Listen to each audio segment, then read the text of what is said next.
students, today let's discuss about the laws of refraction of light. The refraction of light on going from one medium to another takes place according to two laws which are known as the laws of refraction of light. According to the first law of refraction of light, the incident ray, the refracted ray and the normal at the point of incidence all lie in the same plane.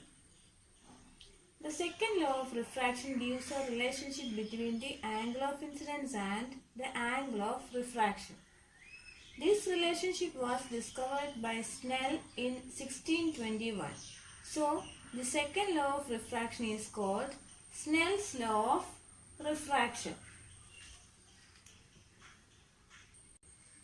What is angle of incidence? It is the angle between the incident ray and the normal. So this is the angle of incidence denoted by the letter I. Then what is angle of refraction? It is the angle between the normal and the refracted ray, and it is denoted by the letter R.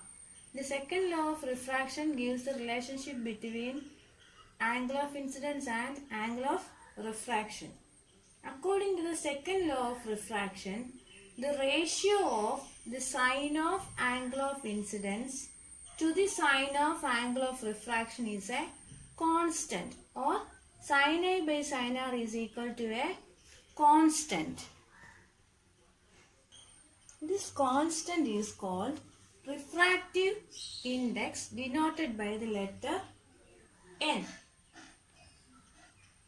Let the angle of incidence in air be I and angle of refraction be R, then the value of refractive index N is given by sin I by sin R.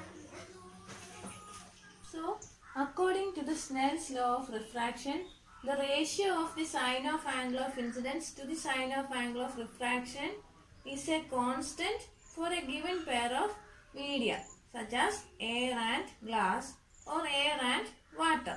That is, sine of angle of incidence divided by sine of angle of refraction is equal to constant, and this constant is small letter n. So we can write sin I by sin R is equal to n, or sin I by sin R is equal to refractive index. Then refractive index n is equal to sin I by sin R. That is, the value of the constant sin I by sin R for a ray of light passing from air into a particular medium is called refractive index of that medium. Suppose the angle of incidence I for a ray of light in air is 37 degree and the angle of refraction R in glass be 24 degree. Then refractive index of glass N is equal to sin 37 divided by sin 24 degree.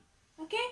Now, if we look up the sine tables, we will find that the value of sin 37 is equal to 0.60 and that of sin 24 is 0.40. Putting these values in this equation, we will get n is equal to 0.60 divided by 0.40. That is, n is equal to 1.50. Thus, the refractive index of this glass is 1.50. Since the refractive index is a ratio of two similar quantities, it has no units. So, what is the unit of refractive index? Yes, it does not have any unit.